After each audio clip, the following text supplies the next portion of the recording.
In this video, we shall be discussing and exposing series of controversial and series of mind-boggling news and updates coming out from Nigeria, Finland, and the rest of the world. Yes, because as we speak, it feels and it seems like the federal government of Nigeria, in conjunction with the government of Finland, has sent an individual to negotiate and renegotiate with Mr. Simon in closed doors in that correctional facility. In this video, we shall be exposing every single thing that has happened in that closed door meeting with Mr. Simon and that unidentified individual. In this video, we shall be discussing the bone of contention. We shall be exposing the agenda in that particular meeting.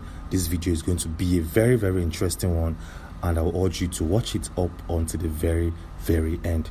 Yes, in this said video, we have a very, very interesting news and updates for you, because as we speak, Mr. Nnamdi Kanu, a man who have spent a couple of years in the correctional facility here in Nigeria, this man came out to tender a public apology to some individuals within and around the federal government of Nigeria. In this video, we shall be discussing everything that has happened behind the scenes, and we shall be discussing why Mr. Nnamdi had to come out and apologize to some individuals, to some judges in particular.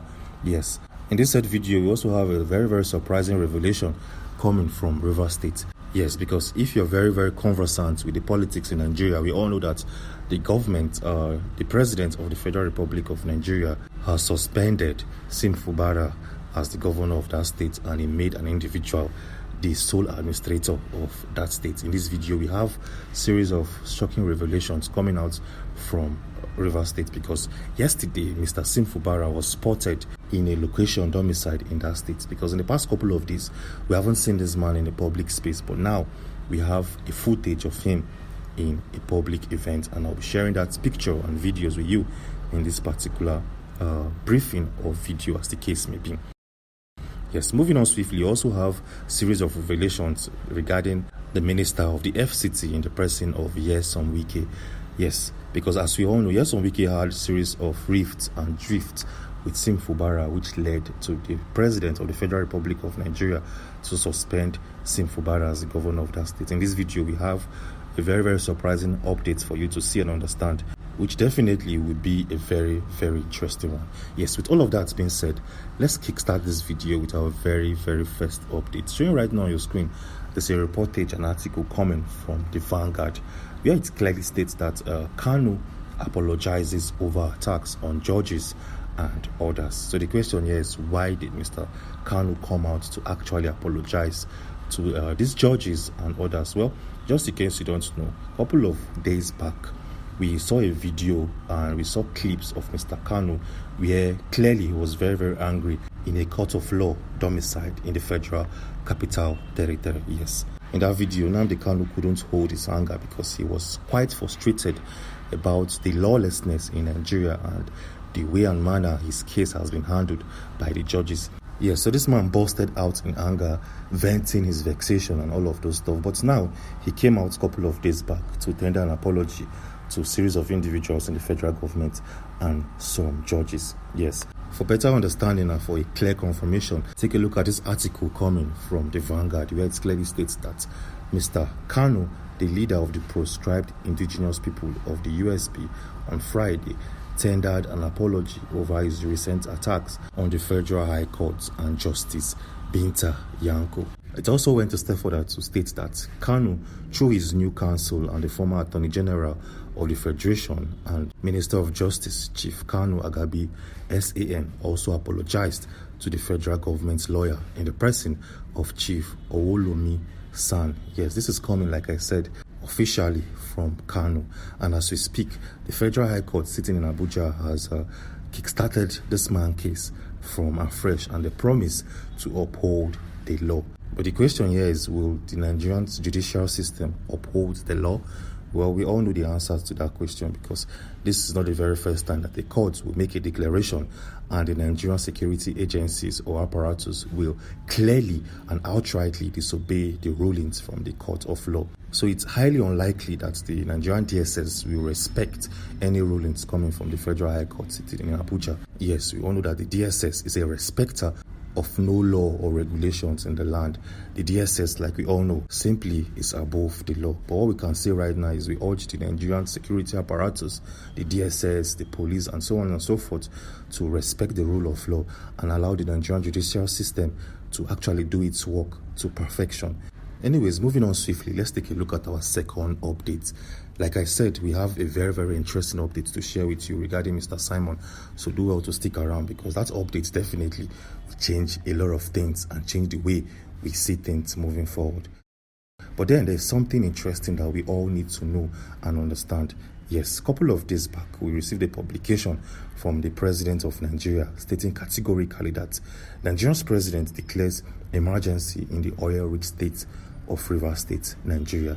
Yes, where he actually suspended Sim Fubara, who is a sitting governor of that state, and appointed a man known as Vice Admiral Ibokete to be the administrator of Rivers State.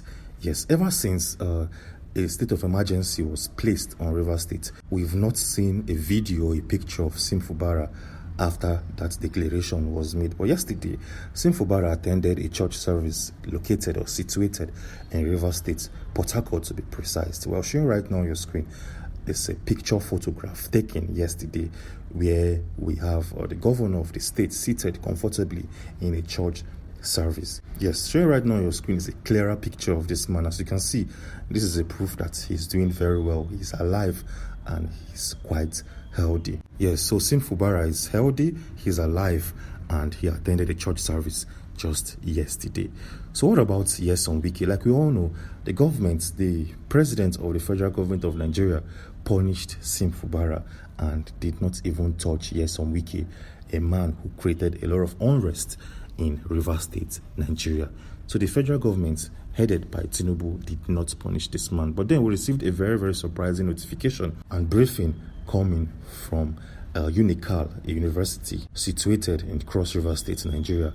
What is this declaration, or what is this publication? Well, share right now on your screen is very, very clear. Where it states, Unical honors FCT Minister Nyesom Wike with honorary doctorate in law. This is actually very clear and simple. The university saw Nyesom Wike as a fit candidate to receive an honorary doctorate in law, and that is why he received this prestigious award from that university.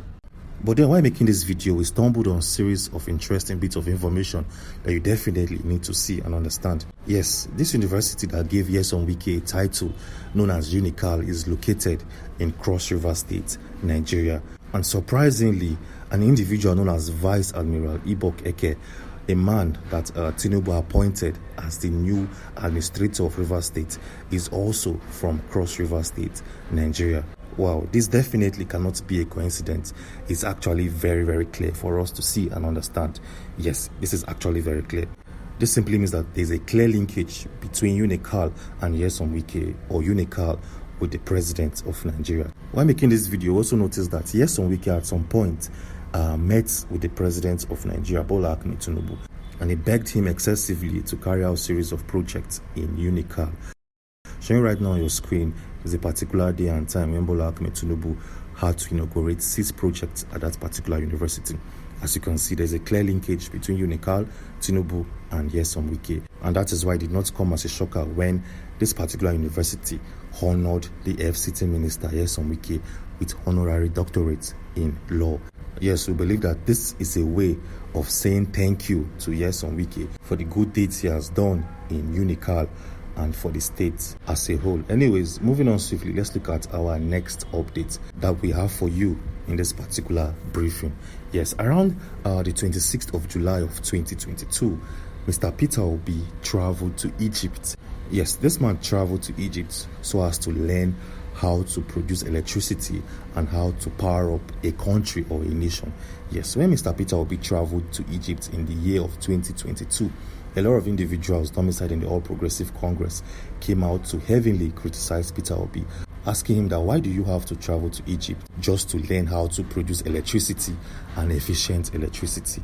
Well, a couple of days back, we noticed that the current Minister of Power in the person of Adebayo Adelabu traveled to that said country, yes, with the taxpayers' money. Yes, this man known as Adebayo Adelabu, the Minister of Power, is a member of the All Progressive Congress, the same political party that criticized Peter Obi when he traveled to Egypt in the year of 2022. This man has traveled to that said country. Showing right now on your screen is a publication coming from The Punch, where it clearly states that Nigeria to learn power generation from Egypt. This is coming from the Minister of Power. Well, that did not even end there.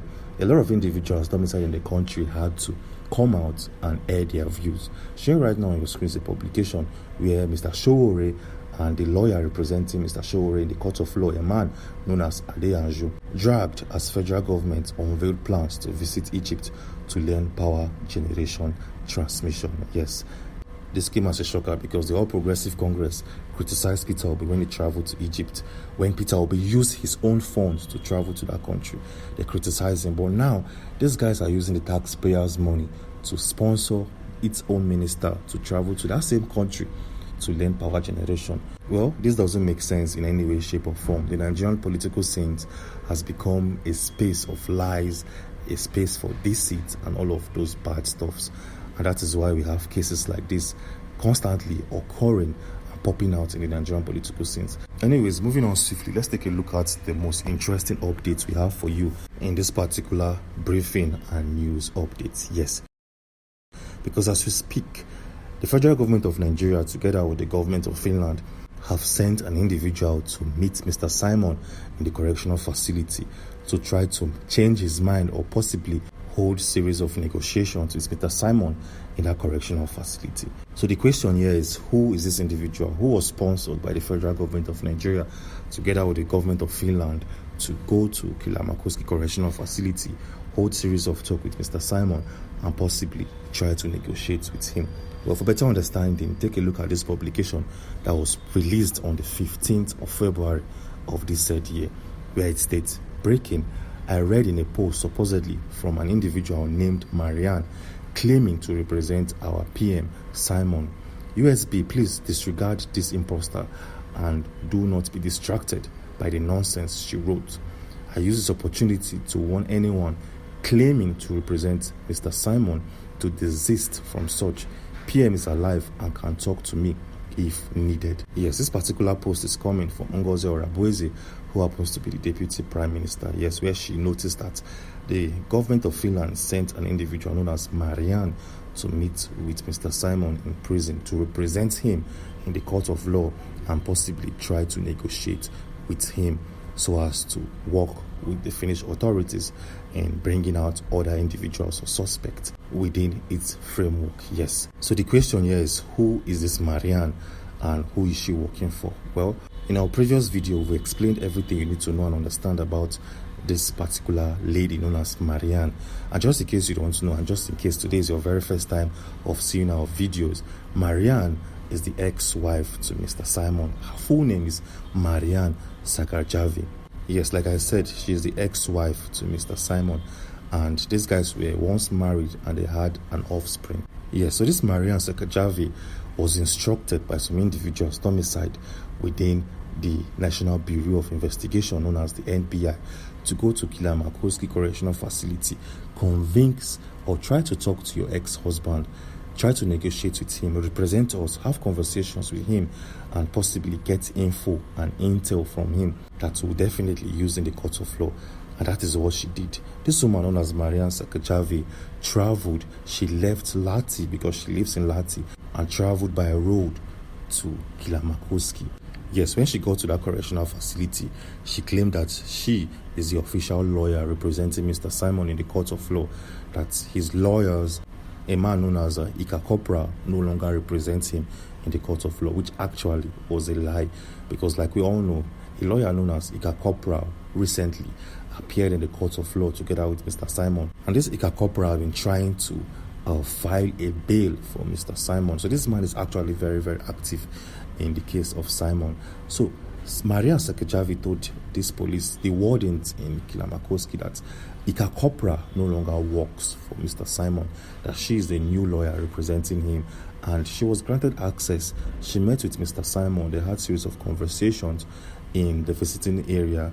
She possibly asked him to give out names, call out names and individuals that he thinks or she thinks will favor him in the court proceedings. Yes, Mariam Sekajavi, the ex-wife, also told the press that she is now the new lawyer representing Mr. Simon, and that is why the Deputy Prime Minister came out to make this particular post on the 15th of February. So as we speak, this lady has visited Mr. Simon a total of 3 times in Kilamakoski. The very first time was around the 14th of February. One was around towards the ending of February, and now she paid a visit again on the 22nd of March of this said year. She's trying to coerce and convince Mr. Simon to call out names. She's trying to make him see reasons why the government of Nigeria and the government of Finland are willing to work with him and possibly file for his release. But as we speak, it feels and it seems like Mr. Simon did not budge. Mr. Simon did not choose to work for the government of either Nigeria or Finland. This man wants to actually see things through in the court of law. Yes, and this Mariam Sekajavi definitely will still come out again to make a 5th or 4th attempt, because sometime last month this lady came out to throw Mr. Simon under the bus, where she came out to say that she and Mr. Simon worked in the same law firm, that while Simon was working in that law firm, he had no proper documentations, he had no license to actually work, stating categorically that he wasn't educated enough to work in that law firm. But a couple of days later, she came out to change her words, and after that she traveled to Kilamakoski to meet with Simon in that particular correctional facility. So what do we think is going on here? It's actually very, very simple. Mariam Sekajavi is working closely with the NBI, the National Bureau of Investigation. Yes, a security apparatus domiciled in Finland, which is more like the EFCC in Nigeria and the FBI in the USA. So I believe she's working closely with the NBI, trying to gain or source out info from Mr. Simon that possibly will be used to nail him when trials continue by May, a couple of months from today. Yes, it actually is very, very simple. Yes, we believe that she's working with the NBI, trying to get info, source out info, implicate this man more, and move on with her life. But as you speak, the lawyer representing Mr. Simon, known as Ekpa, has been following this case bumper to bumper. As we speak, this man is trying to file so as to prevent any other individual from visiting Mr. Simon. That is to say, he only wants the family member of Simon and his lawyer, Ekpa, from visiting him. Any other individual can't pay a visit to him. This is actually a very, very nice move to make, because if you allow anybody from any part of the world, anybody sent by any organization to visit him, it will definitely put him in a position where at some point he might possibly or probably break. Anyways, moving on swiftly, something very, very interesting happened in Finland a couple of days back. Yes, where the current president of the country, in the person of Alexander Stubb, was having a conversation with the current president of Ukraine, and a politician and the press brought up the issue and the case of Mr. Simon to limelight. Yes, that particular incident created a lot of uproars, a lot of reactions and actions in the Finnish political settings. And in our previous video, we explained every single thing that has happened step by step for you to understand and to see things for yourself. Anyways, if you want to watch that video and get full update and get better clarity, we have that video showing right now on your screen. So do how to click on this video to watch and understand. Click on this video and I will see you on the other side. Thanks for watching. Yeah, good morning, Mr. Christian. Simon Ekpa get people that are lobbying for Biafra, and it is a plus. The way Simon Ekpa is going international, and it seems he's making this agitation a serious international issue by employing international lobbyists to make sure that Biafra is recognized at the world stage. Let's get a reaction. Now, thank you for that wonderful question, the anchor of this great platform. First and foremost, I want to say Simon Ekpa has come out to say, or has outlined countless times, that he said that the Nigerian government cannot win Biafra with a barrel of gold for the second time. Now when he said that, see, Nigerian government cannot win Biafra with a barrel of gold, it means that nobody needs to die for them to exit Nigeria. Now, Ojogun fought Biafra in a different dimension. Now, Nnamdi Kanu did it via his own direction. So Ekpa is taking it globally. And now we've seen world body recognize Biafra. We've seen the UN and then some other global body have come out to endorse the Biafra struggle. So kudos to him. It is a plus. Some persons have come out to say that Simon Ekpa should be discredited, the likes of Ohane's and that of the southeastern governors. But my question is that you said Simon Ekpa should not be taken serious. Then who should be taken serious? The government who is not willing to protect our people? Is it the people who have refused to speak up when the Igbo man has been marginalized in the country? Is it the same governors who have become a tools in the hands of their Fulani master? So for you to even have a character like Simon Ekpa and Nnamdi Kanu to have come out to say enough is enough, that we are tired of this contraption called one Nigerians. It shows that these people have this mindset that see they can no longer be the slave. So for him to have even gone as far as to hire lobbyists that will speak on behalf of Biafra in the world in the UN summit, to me it's a plus, and that alone the voice of Biafrans will be heard globally, and the voice of an Igbo man is also being heard globally. Now let me take it back the line. When Southern Sudan and South Sudan wanted parted ways, nobody killed each other, nobody go through